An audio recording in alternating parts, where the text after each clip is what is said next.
안녕하세요. 닥터 MBC 정진영입니다. 관절염, 흔히 나이가 들어 관절을 오래 사용한 경우 생기는 것으로 알고 있는데요. 그러나 나이와 상관없이 젊은 층에도 생기는 관절염이 있습니다. 나는 나이도 젊은데 관절에서 통증이 느껴진다 싶으신 분들은 오늘 주목을 해보시면 좋을 것 같습니다. 이 시간에는 익산병원 류마티스 내과 전문의 황민호 과장과 함께 류마티스 관절염에 대해서 자세하게 알아보겠습니다. 환자 중 상당수는 뼈가 이미 망가진 후에야 진단을 받는 류마티스 관절염. 다른 질환으로 오인해 병원을 전전하다가 치료 시기를 놓치기 쉬운 질환이기도 한데요. 류마티스 관절염을 방치하면 심각한 관절 변형은 물론 전혀 다른 합병증도 불러올 수 있습니다. 류마티스 관절염은 어떤 질환일까요? 류마티스 내과 전문의 황민호 과장과 함께 자세히 알아봅니다. 안녕하십니까, 과장님. 네, 안녕하세요. 반갑습니다. 류마티스 관절염 참 들어보기는 많이 들어본 것 같습니다. 근데 어떤 질병인가요? 네, 류마티스 관절염은 자가 면역 체계의 이상으로 인해서 관절 내 활막이라는 구조가 있는데요. 네. 이러한 관절의 활막이 지속적으로 염증이 생겨 관절을 손상시키고 또 전신 장기로도 영향을 줄 수 있는 만성 염증 질환이라고 소개할 수 있겠습니다. 네, 정상 관절 구조를 보시면서 설명을 드리면 뼈와 뼈가 만나는 부분을 관절이라 하고요. 또 이러한 관절을 이루는 구조물들로는 주로 단단한 뼈가 있고 또 연골, 연골을 지지해주는 활막, 또 저맥낭, 힘줄, 인대, 근육 등이 있습니다. 특별히 그 연골의 퇴행성 변화로 인해서 오게 되는 골관절염과 또 이러한 활막의 염증이 지속적으로 오게 되는 류마티스 관절염이 우리가 가장 흔하게 경험할 수 있는 흔한 관절염이 되겠습니다. 그렇군요. 류마티스 관절염의 원인으로 아까 자가 면역 체계 이상으로 주로 네네. 발생을 한다고 하셨는데 좀 어렵네요. 자세하게 좀 설명을 해주시면 좋을 것 같아요. 네. 우리 몸속에 그 면역 체계라는 것이 있는데요. 네. 이런 그 면역 체계는 세균이나 바이러스 공격으로부터 우리 몸을 스스로 지키기 위한 다양한 면역 세포들이 면역 물질, 즉 항체라는 것을 만들어내게 되는데요. 네. 이러한 항체가 외부의 이물질들을 제거하는 그런 역할을 하게 됩니다. 그런데 자가 면역 체계의 이상이 오게 되면 이러한 정상적인 면역 체계의 반란이 오게 되고요. 네. 그러한 결과로 인해서 자신의 몸을 자기 몸이 아닌 외부로 이물질로 인식을 해서 공격해서 염증이 지속되고요. 그러한 염증으로 인해서 관절을 주로 침범하게 될 때 류마티스 관절염이 되는 것입니다. 좀 더 부연 설명을 해드리면요. 류마티스 관절염은 아직까지 병인이 명확하게 밝혀져 있지 않습니다.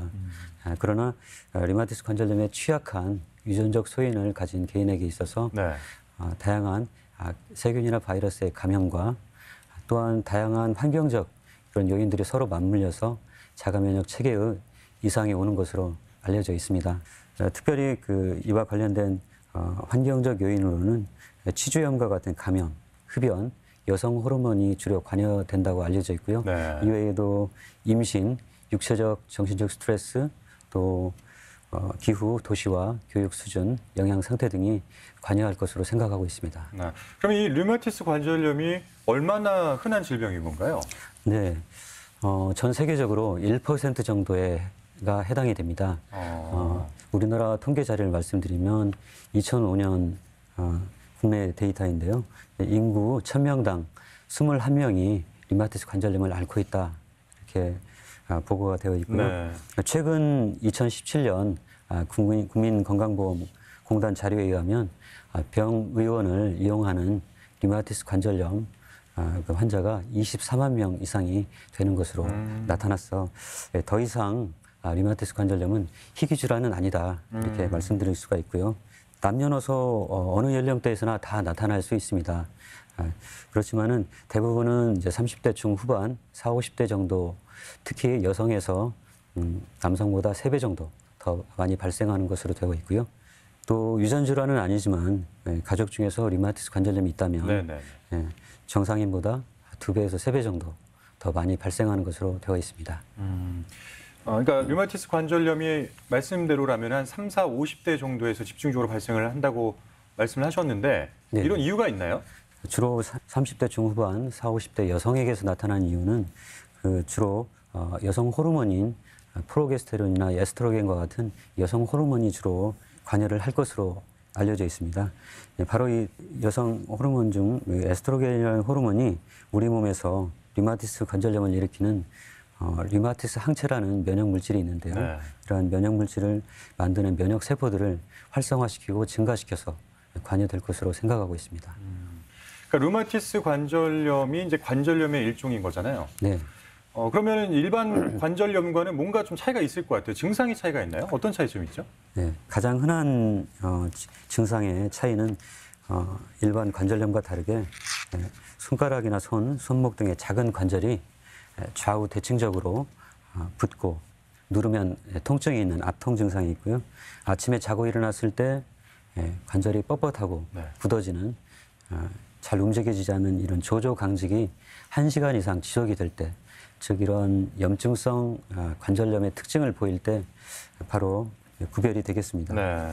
예, 관절염이 심할수록 사실 이런 조조 강직이 1시간 이상 오래 지속되기도 하지만 좀 더 진행이 되면은 오후까지도 진행이 되는 그런 경향이 있습니다. 이외에도 류마티스 관절염은 특징적으로 전신 증상을 나타내게 되는데요. 피로나 전신 쇠약, 미열, 근육통, 식욕부진, 심지어는 이제 수면 장애까지 오게 됩니다. 준비된 그림을 보면서 추가 설명을 드리면요. 류마티스 관절염으로 인한 관절의 염증과 변형, 또 류마티스 피부 결절, 또 엑스레이상의 관절의 손상을 보여주는 사진이 되겠고요. 네. 류마티스 관절염의 염증이 오랫동안 지속될 경우에는 관절후의 합병증이 굉장히 무섭습니다. 그래서 폐나 심장이나 목뼈의 관절염으로 인해서 척수 손상이 오게 되고 또 눈이나 눈물샘, 침샘 등 전신에 심각한 후유 장애를 남길 수가 있겠습니다. 이외에도 작은 혈관에도 염증을 일으켜서 피부 괴사가 오게 되면 사지 절단을 해야 되고 이러한 위험한 상황이 또한 올 수가 있겠습니다. 네. 아까 이제 그 아침에 손가락이 잘 구부러지지 않는 것을 두고 조조 강직이라고 하셨는데 네. 이 증상은 사실 퇴행성 관절염에도 나타나는 증상으로 저는 알고 그렇습니다. 있어요. 네네. 그렇다면은 퇴행성 관절염과 류마티스 관절염의 증상이 같다라는 것인데 어떻게 구별을 할 수가 있을까요? 네, 좋은 지적입니다. 네. 예, 대개 증상을 느끼는 정도와 지속되는 시간을 가지고 구별을 하게 되는데요. 류마티스 관절염은 30대 중후반부터 40, 50대 여성에서 많다고 말씀드렸는데요. 네. 반면에 이제 골관절염은 50대 이상의 여성에게서 노년층에서 많이 발생을 하고요. 류마티스 관절염은 처음에 발생하는 그 부위가 관절 연골을 지탱하는 활막에서 시작된다고 말씀드렸고요. 반면에 골관절염은 연골의 퇴행성 변화로부터 시작이 됩니다. 또한 진행되는 과정을 보면 네. 류마티스 관절염은 서서히 그리고 10% 정도에서는 급격하게 오기도 하는데요. 그리고 염증성으로 오게 되는 게 특징입니다. 반면에 골관절염의 경우는 서서히 진행을 하게 되고 또 비염증성으로 진행을 하게 되는 것이 특징이죠. 또한 초기 증상으로 보면은 류마티스 관절염은 전신에 권태감이나 피로, 미열이 조금 있는 반면에 골관절염의 경우에는 이러한 전신 증상이 전혀 없다는 것이 특징이죠. 또한 조조 강직을 통해서 보면은 류마티스 관절염은 일반적으로 조조 강직이 아침에 주로 나타나고 일반적으로 특징적으로 나타나는 반면에 조조 강직의 증상이 골관절염의 경우에는 30분 이내로 짧게 나타나는 것이 특징이겠습니다. 이외에도 관절 증상이 주로 류마티스 관절염의 경우에는 작은 관절을 대칭적으로 3개의 관절을 침범하고 주로 오전에 심한 반면에 골관절염의 경우에는 체중 부하가 많은 무릎 관절이나 고관절 등이 비대칭적으로 또 그리고 일이 심하고 또 육체적으로 피로가 심한 오후에 더 심해지는 그런 특징을 보일 수 있겠습니다. 네. 그러니까 이제 류마티스 관절염에 대한 특징들을 또 잘 설명을 해주신 것 같은데 이런 특징들이 있어서 병원을 찾았을 때 네. 류마티스 관절염의 진단은 어떤 방법으로 이루어지게 되죠? 네, 류마티스 관절염의 진단은 일반적으로 신체 검사, 또 혈액 검사, 방사선 검사 등을 통해서 진단이 가능합니다. 하지만 진단을 위해서 가장 중요한 것은 관절염 증상에 대한 의사의 문진과 신체 검사 소견이라 할 수 있겠습니다.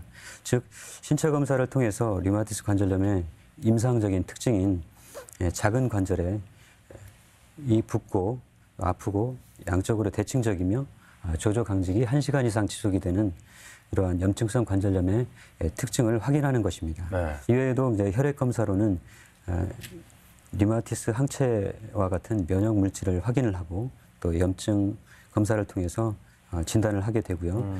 이외에도 관절 초음파와 엑스레이 또 MRI와 같은 방사선 검사들을 통해서 관절 활액막의 염증과 또 뼈의 파괴를 진단하게 됩니다. 류마티스 관절염으로 이제 진단을 받으면 치료를 해야 될 텐데 어떤 치료들이 이루어지죠? 네, 주로는 류마티스 관절염의 치료는 약물 치료와 비약물적인 치료로 나눌 수 있는데요.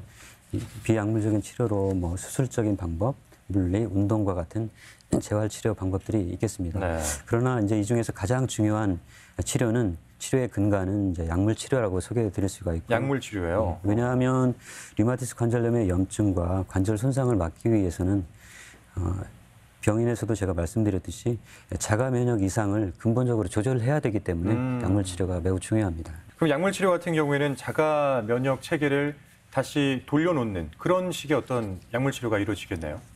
그렇게 말씀드릴 수는 있겠습니다. 네. 그런데 이 류마티스 관절염은 뭐 치료를 받더라도 완치가 참 어렵다라는 이야기를 제가 들었어요. 실제로도 그런가요? 네. 최근에는 의학 기술의 발달로 인해서 류마티스 관절염의 병인의 근본적인 원인 치료제로 알려진 표적 치료제들이 개발이 되었습니다. 그래서 류마티스 관절염은 이제는 이제 완치가 가능한 그런 질병이라고 소개해 드릴 수가 있겠습니다. 네, 류마티스 관절염 치료 방법 중에 하나로 스테로이드제를 투여해야 된다는 걸로 알고 있는데 사실 스테로이드제에 대해서 좀 거부 반응이 있으신 분들이 많이 계시거든요. 네네. 근데 반드시 이 방법을 해야 되는 건가요? 네, 외래에서도 저희 환자분들이 많이 질문을 하고 받게 되는 질문 중에 하나인데요. 그러실 것 같아요. 네.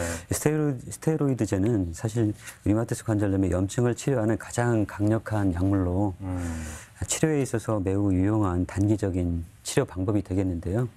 사실은 그러한 반면에 장기적으로 사용할 때 이러한 문제들이 발생을 하게 되는데 고혈압이나 당뇨병, 골다공증, 백내장, 위궤양 등 우리 몸에 다양한 대사적인 합병증이 나타날 수 있는 것이 있기 때문에 적절하게 조절해서 사용해야 될 치료에 있어서 양날의 칼이라고 소개해 드릴 수가 있고요. 네. 이외에도 약물 치료로는 이제 단순 진통제나 비스테로이드성 항염제, 또한 그 항류마티스제, 생물학적 제제 등이 있습니다.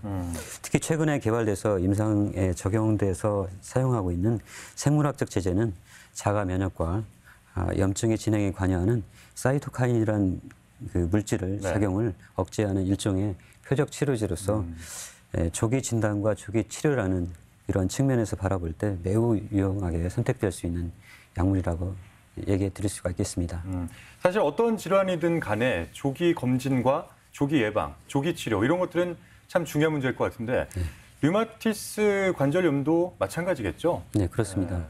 네, 류마티스 관절염을 만일 증상이 있고 나서 2년 내에 치료를 하지 않았을 경우 약 70%의 환자분들이 관절에 변형이 오는 손상이 온다고 알려져 있습니다.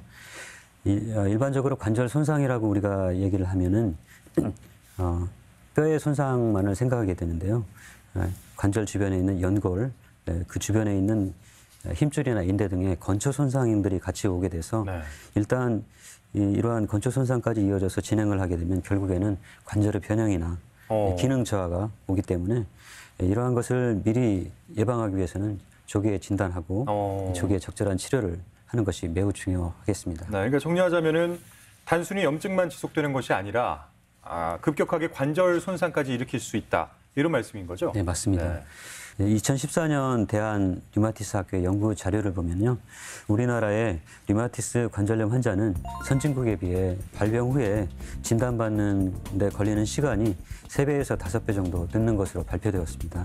이는 조기 진단 및 치료의 지연이 관절의 장애와 좋지 않은 예후를 가져올 수 있다 하는 것을 보여주는 자료입니다. 실제 류마티스 관절염을 앓은 지 1년 정도 된 환자가 있었습니다. 화면을 보면서 설명드리겠습니다. 이 환자는 다발성 관절통이 있었는데 양측 손가락과 손목, 발가락, 팔꿈치, 어깨, 발목, 무릎, 전신의 관절에 다 관절통이 있었고요.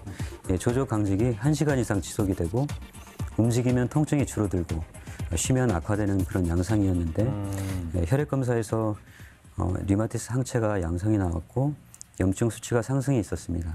방사선 검사를 해봤더니 골 파괴 소견인 골 미란과 염증 소견이 엑스레이와 뼈 주사 스캔 검사에서 확인이 되었습니다. 이 환자의 경우는 증상이 있은 후에 비교적 빨리 병원을 찾아서 적절의 약물로 치료를 시작했기 때문에 3개월 이내에 증상이 좋아지고 염증 검사 소견도 정상화되었습니다. 따라서 조기 진단과 조기 치료의 중요성을 보여주는 좋은 예가 될 수 있다고 생각이 됩니다. 네. 근데 사실 뭐 아무리 좋은 약이라고 하더라도 부작용을 항상 염두를 해둬야 되는데 류마티스 관절염 치료제 같은 경우에는 얼마나 이 장기로 복용을 해야 될까요? 류마티스 관절염은 사실 우리 몸의 자가 면역 체계 이상으로 발생한다고 말씀드렸고요. 이러한 면역 체계는 우리 몸이 살아있는 한 생리적인 생명 현상으로 유지되어야 하기 때문에 약물은 지속적으로 사용해야 합니다. 다만 예외적으로 20% 정도에서는 약물을 사용하지 않고 오는 관해의 상태가 올 수 있다고도 알려져 있는데요. 그럼에도 불구하고 우리가 약물에 대한 부작용을 철저히 관찰을 하고 약물 효과 대비 부작용을 최소화할 수 있도록 담당 전문의와 상의하고 개인적으로도 관리해 나가는 노력이 중요할 거라고 생각이 됩니다. 네. 그리고 제가 이해를 하기로는 류마티스 관절염 같은 경우에는 호르몬에 굉장히 많은 영향을 받는다라고 이제 이해를 했어요. 네. 그렇다면은 여성들 가운데는 사실 임신과 출산 그 가운데 어떤 호르몬 변화가 굉장하지 않습니까? 맞습니다. 그런 영향도 있는 거겠죠? 네. 물론이죠. 류마티스 관절염 특히 이제 임신 중으로 설명을 드리면 임신 중 태반에서 나오는 여러 성장 호르몬과 태반 호르몬들이 나오게 되는데요. 이러한 호르몬들이 주로는 류마티스 관절염을 일으키는 데 관여하는 면역 세포들의 활성, 그래서 염증을 좀 줄여주는 그런 역할을 하게 돼서 전반적으로 임신 기간 중에는 류마티스 관절염이 좋아지는 그런 경향이 있습니다. 그렇지만은 이제 임신을 계획할 때에는 그때까지 썼던 약물들을 다 끊고 대략 한 3개월 정도를 끊어야 됩니다. 기다린 후에 임신을 해야 안전할 것으로 생각이 되고요. 네. 추가 부연 설명을 드리면 류마티스 관절염 약물 치료 중에는 반드시 피임을 해야 된다. 그리고 또 수유를 할 경우에는 아기에게 모유 수유를 통해서 약물이 전달이 돼서 부작용을 일으킬 수 있기 때문에 담당 전문의와 꼭 상의하는 것이 필요하겠습니다. 류마티스 관절염에 좋은 음식들도 있나요? 소개를 드리면 미국 관절염 환우회에서 추천하는 10가지 이제 음식들이 화면에 나오는데요. 왜냐하면 관절염을 가진 경우에 부족하기 쉬운 영양소들이 몇 가지 있습니다. 아연이나 칼슘, 비타민 D, 셀레늄, 히스티딘과 같은 영양소가 부족하게 되고요. 특히 관절염은 염증을 통해서 산소 라디칼이 과다하게 생성이 돼서 항산화 체계와 관절의 조직이 손상이 되므로 비타민 A와 C, E 등의 항산화 영양소가 풍부한 음식을 먹는 것이 좋습니다. 류마티스 관절염 환자의 식사 수칙 8가지가 있다고 제가 또 들었어요. 네네. 첫 번째는요, 다양한 음식을 골고루 먹는 것이 중요하겠습니다. 두 번째는 규칙적이고 적당히 즐겁게 식사를 하는 게 또한 중요하고요. 세 번째는 정상 체중을 유지하고 또한 네 번째는 술, 카페인 음료를 좀 줄이는 것이 좋겠습니다. 다섯 번째는 질 좋은 단백질을 충분하게 섭취를 하시고요. 여섯 번째는 녹차를 즐겨 마시도록 하는 것이 좋겠습니다. 일곱 번째는 아무래도 육류보다는 과일이나 생선을 즐겨 먹는 것이 좋겠고요. 여덟 번째는 칼슘이 풍부한 음식을 매일 먹는 것이 좋겠습니다. 이외에도 충분한 수분 섭취와 단 것을 좀 줄이고요. 그다음에 앞서도 말했듯이 흡연이 관절염의 중요한 원인 인자가 되기 때문에 금연을 하는 것이 중요하겠습니다. 마지막으로 우리 시청자 여러분들께 류마티스 관절염 관련해서 한 말씀 해주시죠. 네, 최근 류마티스 관절염의 병인에 맞춘 생물학적 제재와 같은 표적 치료제의 개발로 인해서 이제 류마티스 관절염을 완치에 가깝게 치료할 수 있는 치료의 길이 열렸습니다. 조기에 진단을 해서 조기에 치료를 하면 치료가 가능합니다. 지금까지 류마티스 관절염으로 얼마나 힘들고 고생하셨습니까? 지금 관절염의 증상이 있다면 먼저 관절 류마티스 전문의와 상의해 주십시오. 감사합니다. 이 시간에는 류마티스 내과 전문의 황민호 과장과 함께 류마티스 관절염에 대해서 자세하게 알아봤습니다. 과장님 오늘 말씀 감사합니다. 네, 감사합니다.